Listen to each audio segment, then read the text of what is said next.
Hi, I'm John Stevenson, and we're going to be looking at the Awakening Church in our continuing survey of church history. Of course, by this time we've gone past the ancient church, even the medieval church. We now have introduced the Reformed Church, and we're dealing with this period of transformation into the Reformed Church. In doing so, we want to look at the contrast between the Renaissance and the Reformation. These two eras actually overlap. The Renaissance, though, was man-centered, while the Reformation saw itself as God-centered. The Renaissance was all about the dignity of man. The Renaissance was all about the glory of God. The Renaissance is characterized by Erasmus, who saw himself as a humanist, and writes a book called The Freedom of the Will. And by contrast, Luther writes a book, it's actually a rebuttal to Erasmus's work, and it's entitled The Bondage of the Will, in which he says, no, man doesn't really have freedom. His will is bound by sin. And he needs a savior to unbind him. It has been said, in fact it was said back then, that Luther hatched the egg that Erasmus laid. Now Erasmus denied this charge. Erasmus said, no, Luther hatched a different sort of egg. But there's still a point to be made that Erasmus had come along and said, there's some issues with the Roman Church, and here's some different ways of looking at things. And Luther, of course, goes in a different direction. In his opinion, Erasmus is too willing to accept the Roman theology, and Luther says, no, you actually need to go back to the Scriptures.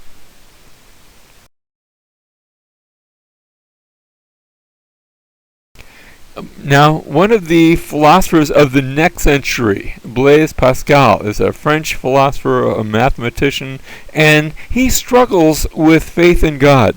And yet he has a near-death experience, a crisis of faith, and as a result of that, he turns to the Lord. Now, he continues to be skeptical of the church, and he says there's God and then there's the church, and they're not quite the same thing.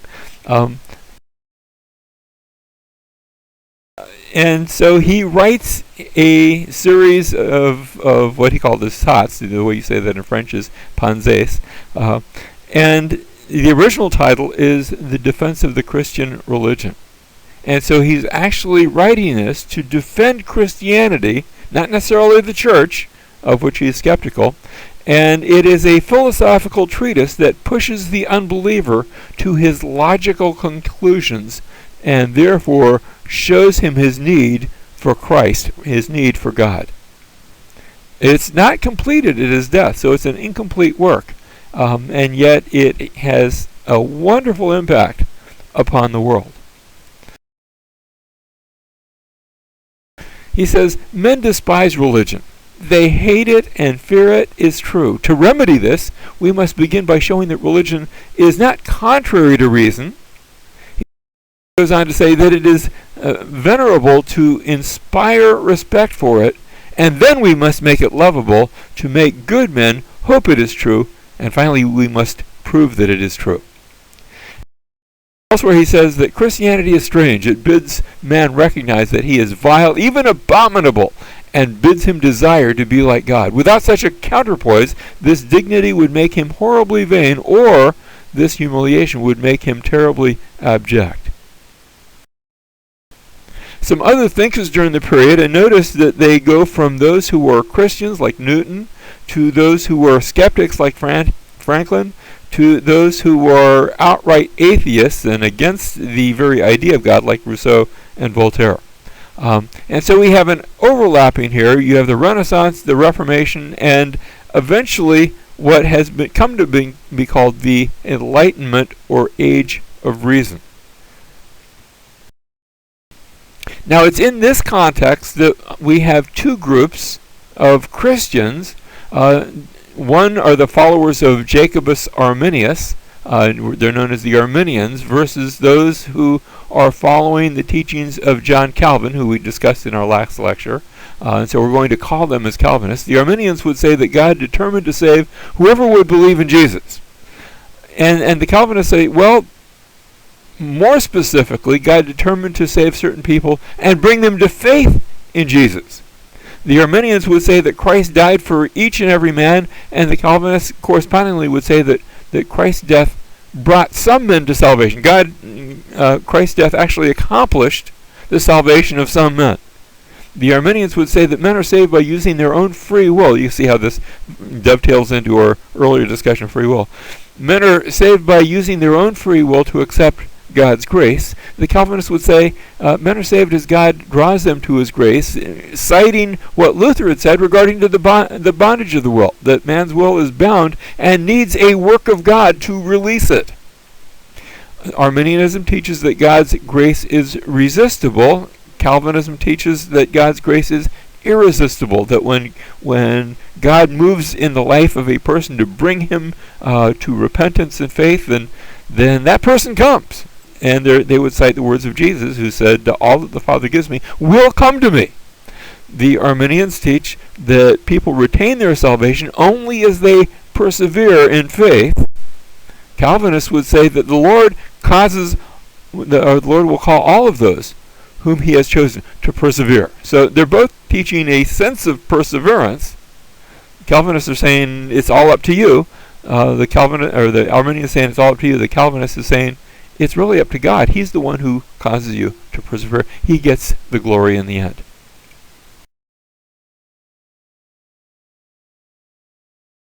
Now, one Calvinist group is the Puritans, who seek to purify the Church of England. The term Puritan was probably used by their detractors. It wasn't a pleasant term. They weren't calling themselves Puritans, although eventually they did sort of accept the term. And they felt the Church of England had not gone far enough in departing from Roman Catholicism. So they are characterized by Reformed and Calvinistic doctrine. They see God is sovereign, God is in charge, and God is the one who has brought us to salvation. They have an emphasis on education and an emphasis on studying the Scriptures that's in contrast to the Roman Catholic position that says, people shouldn't be studying the Scriptures. Leave that to the scholars and the priests, and people, you just listen to the scholar and the priest, and he'll tell you what to believe. And the Puritans say, no, that's the business of all men.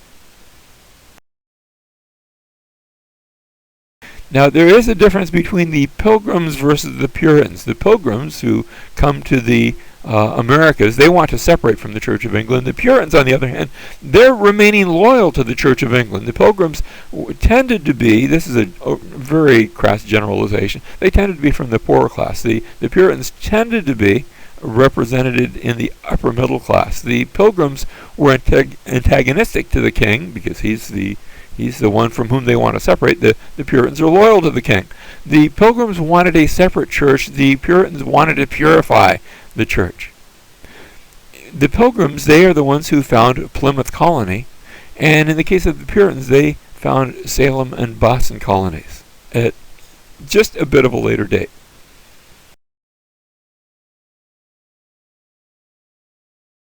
Now, one of the leaders of the church coming to Massachusetts Bay Colony, John Winthrop, in a sermon in 1630, as they are making their way across the ocean to found this new colony in the Americas, he says, "For we must consider that we shall be as a city upon a hill. The eyes of all people are upon us, so that if we shall deal falsely with our God in this work we have undertaken, and so cause him to withdraw his present help from us, we shall be made a story and a byword through the world." And so they are seeing themselves as God's representatives coming to this new world with the Lord's gospel.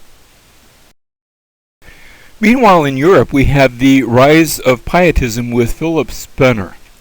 He's going to be the father of Pietism, actually going to introduce it. He is a German theologian and a preacher who sees the spiritual deadness in the church And he proposes that something can be done about that. Now, he's speaking about the Lutheran churches, the churches where they have been influenced by Luther and the Reformation and the right theology, saying, we have the right theology, but it's not touching the heart. And so he proposes small group Bible studies, he proposes an evangelism of kindness, and he proposes an importance of having a devotional life. It's not enough to know the truth, you have to use the truth in your life.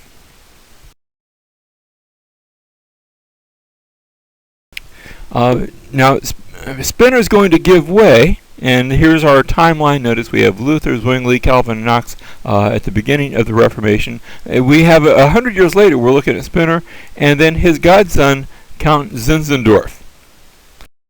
Ludwig von Zinzendorf, he's the godson to Spener, and he offers asylum on his property to persecuted Christians.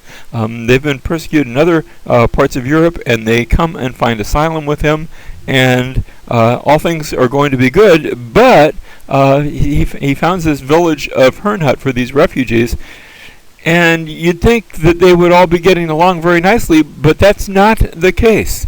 And so there's actually some problems that are taking place in Herrnhut, and initially it looks like this village just isn't going to work, and then he feels that the Lord comes, and they get in touch with the gospel, they get in touch with the ramifications of the gospel, and instead of being so concerned about themselves, they instead turn outward to missionary enterprises to seek to bring the change of the gospel to the entire world. Zinzendorf is actually going to go out, he's going to go out and he'll be taking the Gospels to the nations. He travels to the Americas, preaching not just to white Anglos, but also to blacks and to Indians, to anyone who will hear the message of the Gospel. Now, on our timeline, notice this is going to be the beginning of what we call the First Great Awakening. And one of the key figures of this will be Whitefield. George Whitefield, he's friends with John and Charles Wesley, and we're going to talk about them in just a moment.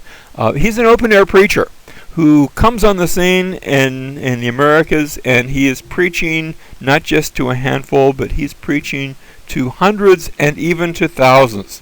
He rejects the Arminianism that will be held by John and Charles Wesley.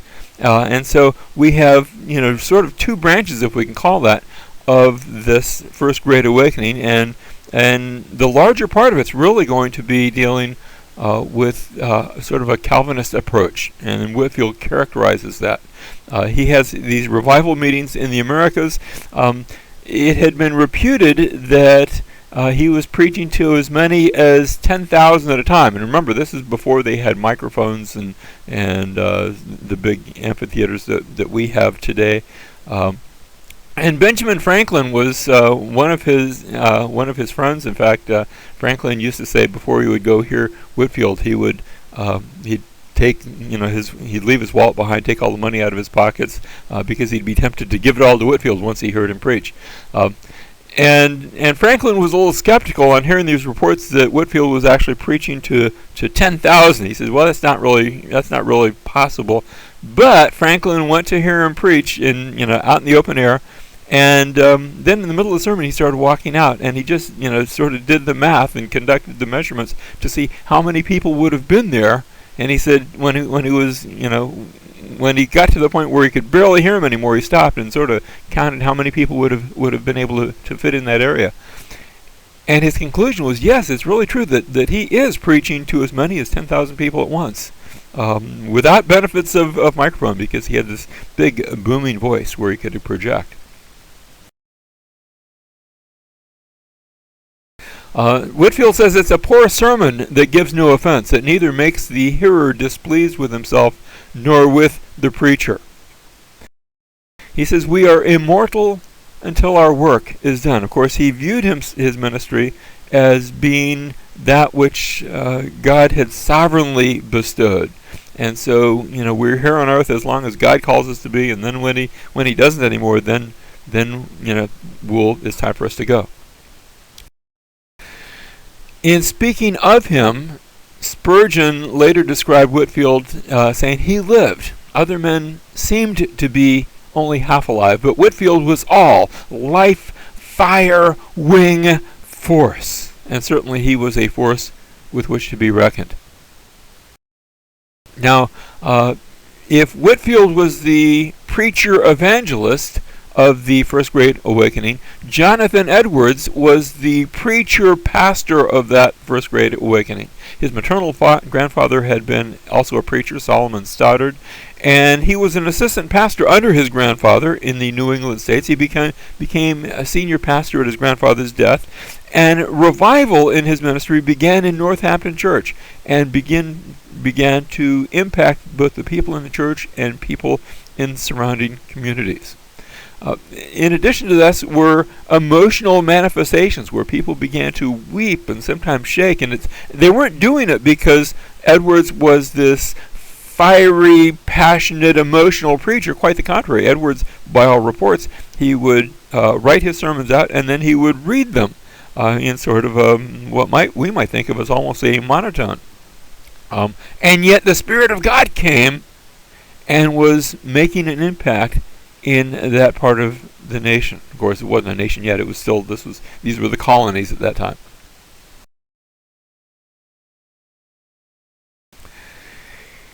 In one of his most famous sermons, Sinners in the Hands of an Angry God, he says, "Here you are in the land of the living and in the house of God and have an opportunity to obtain salvation. What would not those poor, damned, hopeless souls give for one day's opportunity such as you now enjoy?" Now, one of the issues here was what was called the halfway covenant, where Edwards and others before him had said, it's not enough that you were a member of the church, and this is what had happened. People had been, remember, they practiced infant baptism, so they'd become members of the church, but didn't necessarily believe the gospel, and certainly had nothing in their lives that showed they were believing the gospel. And so he said, those people aren't really, yes, they may have started as members, but they aren't communing members. We can't give them the Lord's Supper. And they don't have quite the same status as those who have come to trust in the Lord and are seeking to follow him. And this became a divisive issue in the church, and he was removed from his church over this issue. He ends up taking a church in the town of Stockbridge, which is further out in the, I guess we would call it out in the sticks, on a bit further away from civilization. And he preaches to the Housatonic Indians. He had a passion for missionary enterprises, and now he gets to use that passion. He is elected to be the president of the College of New Jersey, the college that we now call Princeton. And yet before taking the position, he contracts smallpox and he dies.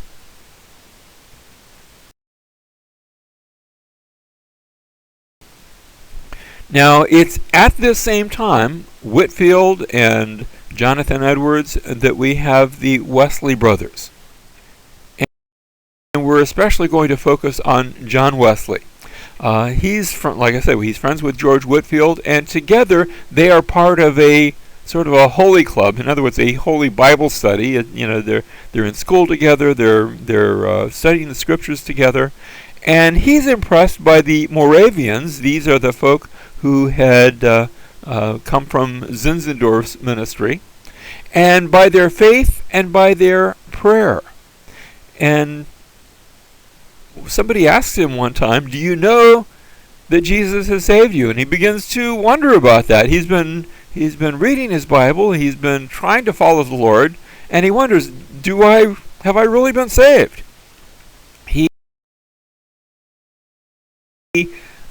He actually goes to Georgia, and he says, "I went to America to convert the Indians, but who shall convert me?"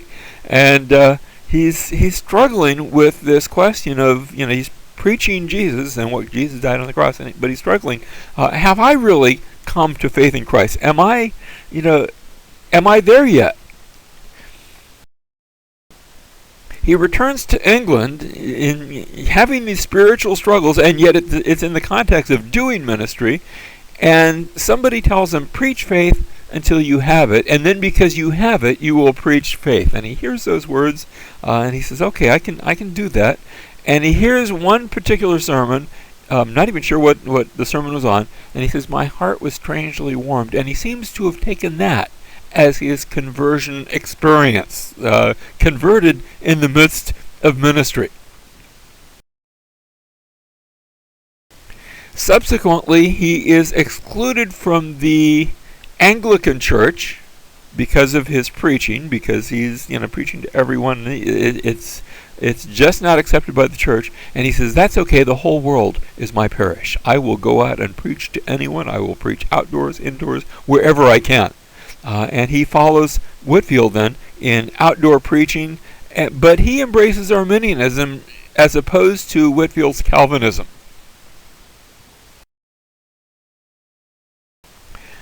Now, that's not to say that these two were bitter enemies or anything like that. In fact, Whitefield, describing their relationship at a later date, he says, 10,000 times would I rather have died than part with my old friends. It would have melted any heart to have heard Mr. Charles Wesley and me weeping after prayer, that if possible the breach, because there was a little bit of a theological breach between them, that the breach might be prevented. And then Wesley, speaking of Whitefield, said his fundamental point was, give God all the glory of whatever is good in man. Set Christ as high and man as low as possible in the business of salvation. All merit is in the blood of Christ, and all power in and from the Spirit of Christ. And with that, I think Wesley might have agreed. Notice how he's couching his terms. Now, some factors in the spiritual decline after the First Great Awakening, because we're going to have not only a First Great Awakening, but we're going to have a Second Great Awakening. And if we go from a First Great Awakening to a Second Great Awakening, what happened in the middle? Everybody went back to, spiritually, they went back to sleep. And what are the factors that brought this about? Well, first of all, there was the American War for Independence. And war is not necessarily a time when people are getting more spiritual. If anything, they're getting less spiritual. There were also the deistic teachings of Thomas Paine, who taught, there's a God somewhere, and he's the one who created everything, but he sort of let the thing into orbit spin, and it's out doing its own thing, and God went his way, and we go ours, and never the twain shall meet. It's been estimated that the percentage of Americans who were church members after the War of Independence was around 15%, which means that 85% of the people had no church affiliation.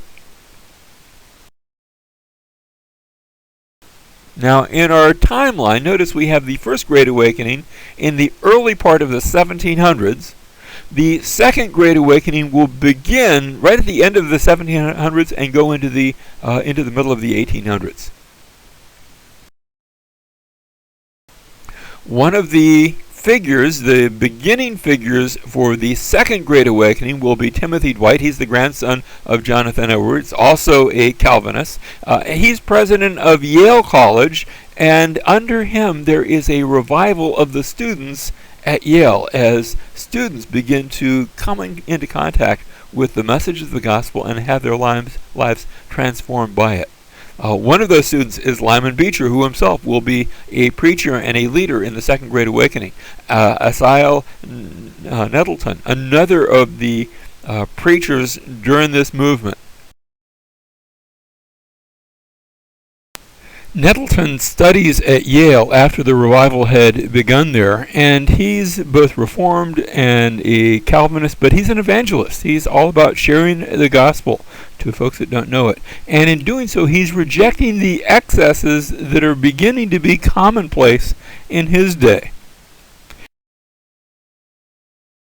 He says of the revivals in his day, the ones in which he's participating, these revivals were not temporary excitements. Notice he's contrasting that with some of the others that were going on in his day. These revivals were not temporary excitements which like a tornado sweep through a community and leave desolations behind them, but they were like showers of rain which refresh the dry and thirsty earth and cause it to bring forth herbs meet for them by whom it is dressed. And these fruits were permanent. One of the ways you can tell the effectiveness of a revival is, does it need to be redone the following year, or are there lasting changes? Now, that brings up the contrast between the First and second Great Awakenings. The first Great Awakening, this goes from the 1730s to the 1750s, roughly a 20-year period. Remember, we're painting with a very broad brush. The second Great Awakening starts in the 1790s and then goes all the way to the 1840s. So it's going to be over a longer period of time. The first Great Awakening focused primarily in the colonies along the eastern seaboard because that's where the people were. The Americas had not spread out further west as of yet. In the second Great Awakening, this is felt throughout the entire new nation, and by now there is a nation. It's no longer just the colonies. There is an American nation now. In the first Great Awakening, we have figures like George Whitefield, Jonathan Edwards, John Wesley, not all of them Calvinists, but notice there seems to be something of a preponderance of Calvinists in that. In the second Great Awakening, we have Charles Finney, Lyman Beecher, Peter Cartwright, and we'll mention a few more of those in just a moment. In the first Great Awakening, like we just said, it was largely, not exclusively, but largely Calvinistic. In the second Great Awakening, it's largely Arminian.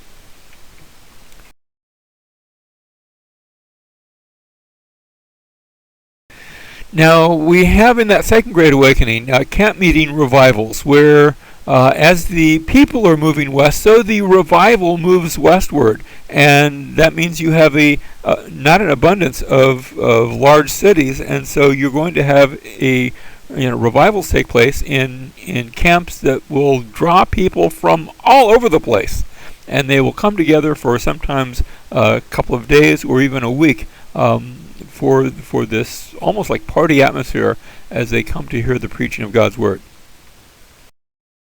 You also have, this is the time of the circuit riding preachers, where you begin to have small little country churches planted throughout the nation, and there are not enough preachers to go around. And so one preacher might end up serving in 3 or 4 or 5 or more different churches in a large circuit, and he would go from one to the next, performing weddings or funerals or training up lay people, just bringing the Word of God to people.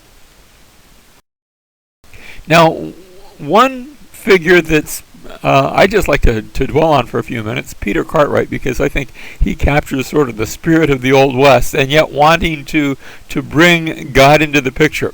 He's a Methodist preacher, and he's been described with the nickname God's Plowman. Not necessarily somebody who's refined. In fact, he describes in his own writings how he dealt with the rowdies, sometimes by physical confrontation. He said, it was part of my creed to love everyone but to fear no one, and I did not permit myself to believe that any man could whip me till it was tried. And so what would happen if somebody was disturbing the sermon, he might call them out back, and they take off their jackets and they beat the tar out of each other, and then he comes back and finishes his sermon.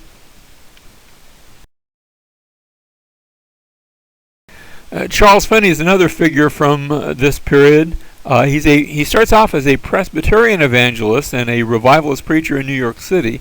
He's also standing against slavery, but we see him quickly moving away from Presbyterian roots and specifically over to Arminian theology. He says in his preaching, should the firemen sleep and let the whole city burn down, what would be thought of such a fireman?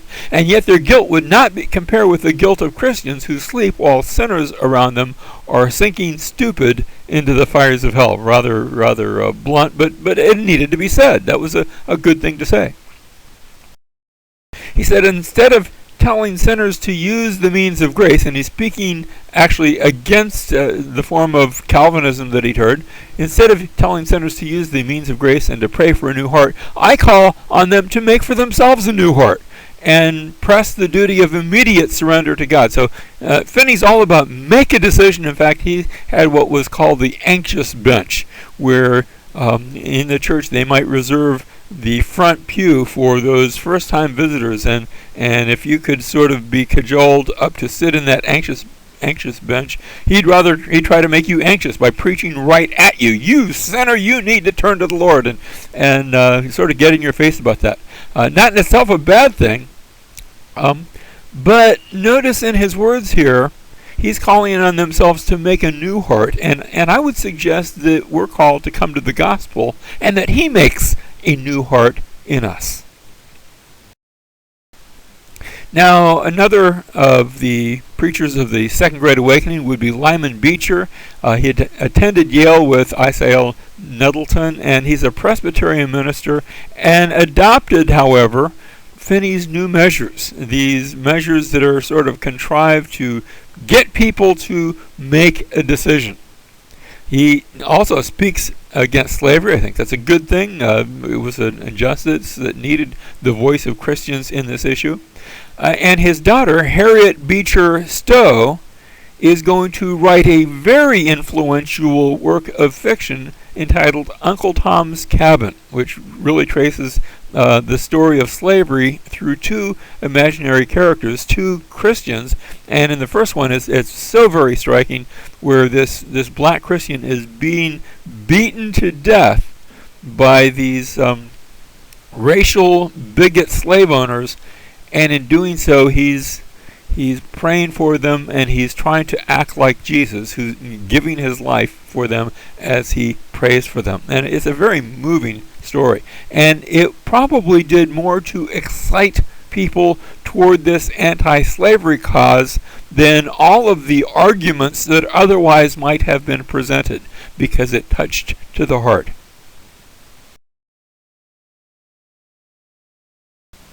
Now, some of the results of the Second Great Awakening. First of all, there was what we could call a Christianization of America. That is, America began to be, at least in the view of many, a Christian nation. That's not to say that everybody was a Christian, but it impacted society, it impacted culture. There was also the democratization of the American Christianity. That is, people began to look at the church and to view the church in the same way they viewed their nation, and that the church ought to act a certain way because that's how Americans act. And so this is going to have an impact upon the church as well. There was also the decline of Calvinism among American Christians. One of the reasons this was so is because the Calvinistic churches usually tended to say, in order to be a pastor, you need to spend so many years in study and preparation. There was a call for a very learned pastorate, and that would take a long time. And in the meantime, the nation is just growing before your eyes, and churches are springing up, and they need pastors to fill the pulpits of these churches.